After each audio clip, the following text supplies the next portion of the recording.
Hey folks, Nick here from Another BookTube channel. Today, going over my January wrap up. I ended up having a very solid month in terms of output. Read a little bit more than I was anticipating reading. Um, this is, the year where I'm dedicating to rereading The Wheel of Time, so I thought that was going to slow down my progress with a lot of other stuff. Didn't turn out to be the case this month. I hope I can continue that moving forward. I don't want to take up too much time with preamble, so let's just jump into it. So I read, I'm going to say 8 prose books. It's really more like 7.5 because this first one is really honestly more of a glorified short story. And that's Long Chills and Case Doe by Brandon Sanderson. This is the first Brandon Sanderson curiosity. It's a digital uh, ebook that he sent out to his Kickstarter backers as like an extra thank you at the end of the year of Sanderson, of which I was one of them. And it's a very very short detective story. It takes place in the future, but it's about a detective who glorifies the past. So he talks like a hard boiled like pulp detective, but everything around him is technologically advanced. Everyone's got like laser weapons and these like armor shields and stuff like that. Kind of fun, honestly. Though, if it wasn't Sanderson, I wouldn't even really recommend it as a curiosity. Like it's a neat story, but just okay. Not something that I would say like you got to go out of your way to read if you're a Sanderson fan. His introduction was actually like the best part of it, where he explains the genesis of the story and how it's like one of the first things he wrote back in college. That was kind of fun, but the story itself, just okay. In terms of proper books, first one I'll talk about is The Great Hunt by Robert Jordan. Not going to spend too much time on it because I have a full review coming out next week. So keep your eyes peeled. I'll let you know right now, though. If you watched my Wheel of Time ranking way back in the genesis of this YouTube channel, this was ranked really, really high in that ranking, and it probably will be again when I do that again when I'm done with the series. I love this book. I love it, love it, love it. And this is really the Wheel of Time book that made me want to continue the Wheel of Time. So let that whet your appetite a little bit. Check out the full review when that comes out. Next up, something very different. Buffy the Vampire Slayer Blooded by Christopher Golden and Nancy Holder. I am slowly but surely making my way through this stack of Buffy books that I bought. I accidentally read this out of order. I thought this was like the fourth book that was written. It's not. I probably should have read this maybe 7 or 8 books down the line, but it doesn't really matter. This one has Buffy facing off against like the ghost of a samurai wizard that got trapped in a sword, and now he has transferred from the sword to Willow's body. So he's controlling Willow. He's a samurai vampire, and that's causing problems. Of the Buffy books that I've read so far, this one I think is kind of one of the more fun ideas, like to play around with like Japanese folklore and Chinese folklore. They fold both in here. I think it's really fun. Execution was a little bit stilted. There was a lot of this book that I really like found myself skimming because it was just like, okay, I get it. It's technically a YA book, and this is the kind of YA book that makes me not want to read YA because it's a little bit too simplistic and repetitive. But pretty okay. The next Buffy I'll be reading is one of like the proper novels for adults, not young adults. So I'm really looking forward to that. Next up, I read Doll by Ed McBain, an 87th Precinct book. I love these books, and I just bought a whole bunch of other ones. This was the last one I had on my shelf, so to make up for that, I bought like 15 the other day. So you'll be seeing a lot more 87th Precinct. I really like this one. I haven't been disappointed by one of these books yet.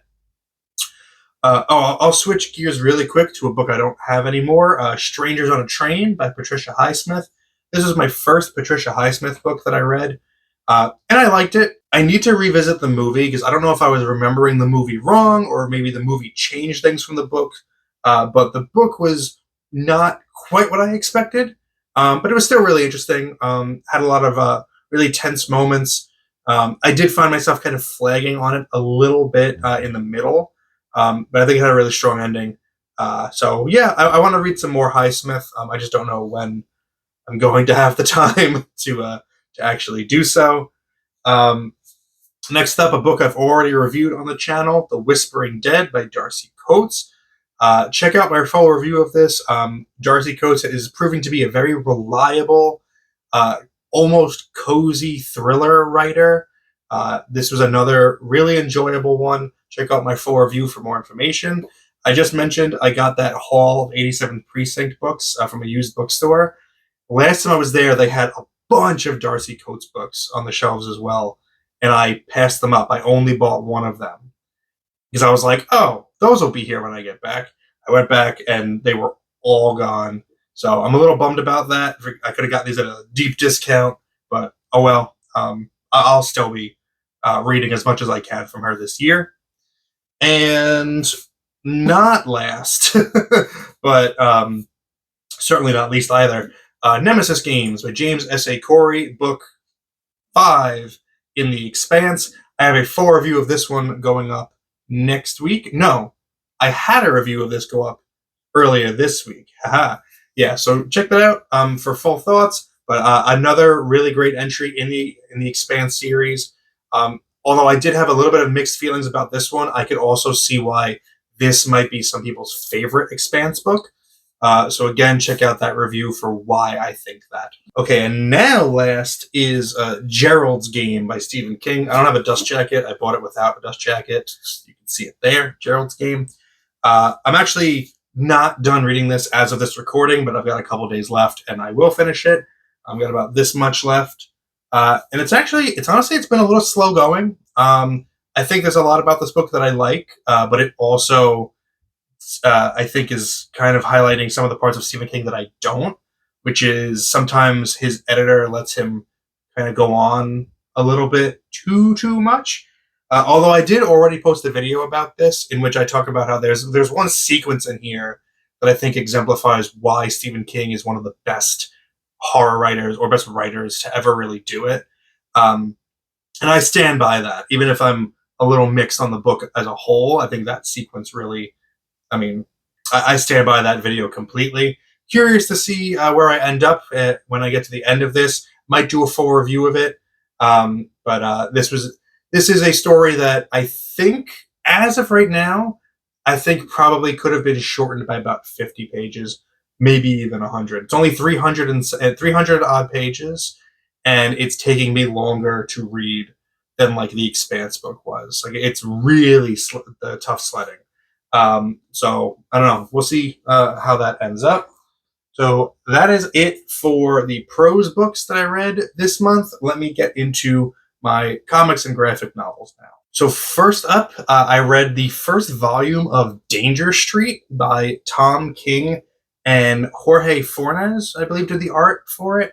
I was looking forward to this one a lot because Danger Street, this is Tom King paying homage to one of the most obscure failures in DC history, which is the first issue special series from the 70s, 80s, I forget. But it was this series where every issue was its own first issue to like launch a potential new series and like check the interest level of the readers. And a lot of them didn't go anywhere, like the Green Team or the Dingbats of Danger Street.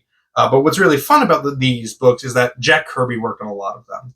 So Tom King is a huge Jack Kirby fan. And he's done Jack Kirby characters in the past, and he gets to play with them more here, and he puts them into this like not like a murder revenge story where one of the Dingbats of Danger Street is killed by a superhero who is trying to do something good. He's trying to make a big splash to impress the Justice League and get added to the team. and he accidentally ends up killing one of the dingbats. And so the story is them trying to get revenge, him trying to like escape justice, and then people like Lady Cop, a character called Lady Cop who premiered in this series, trying to track him down and bring him to justice as well.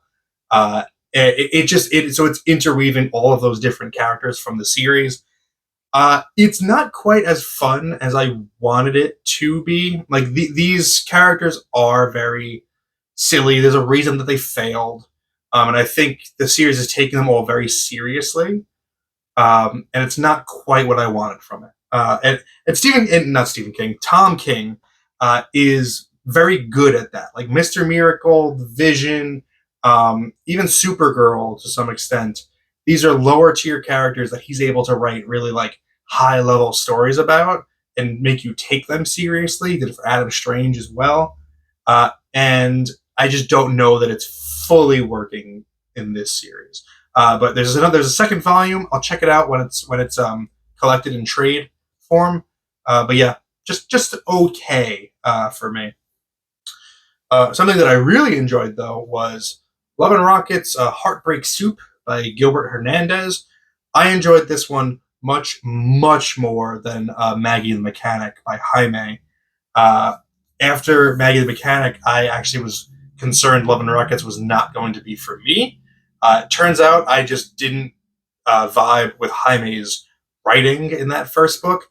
And, I don't know. He focused on the rockets a little bit more. I mean, he had characters as well, but there was also, a little bit of sci-fi aspect to that. This is pure love from the Love and Rockets. This is about the residents of a fictional city called Palomar, and this is just stories in the lives of the residents of Palomar.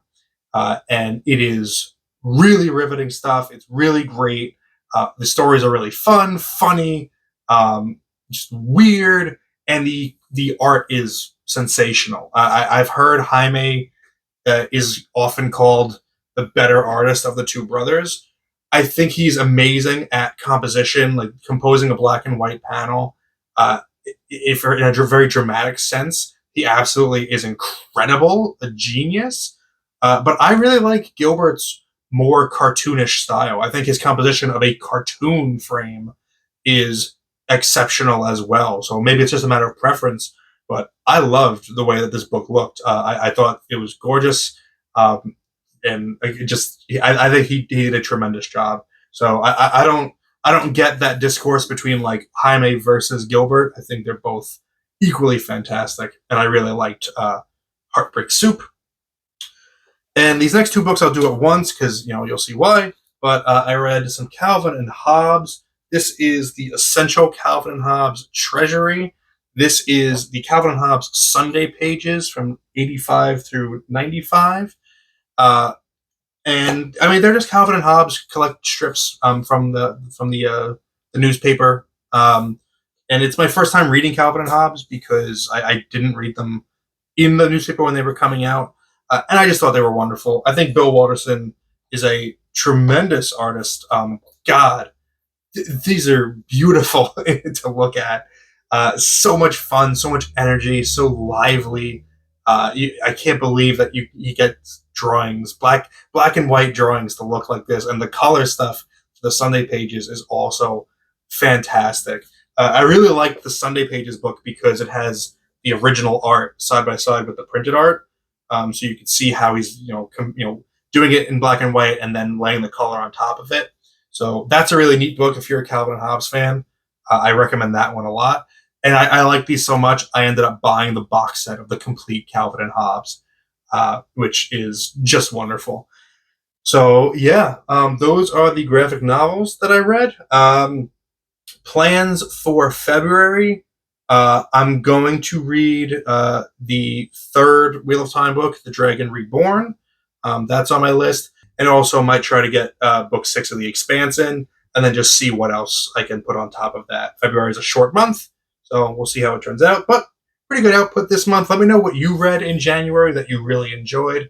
and let me know what you read that you didn't enjoy. Thank you very much for spending some time with me today. But now it's time to get back to reading.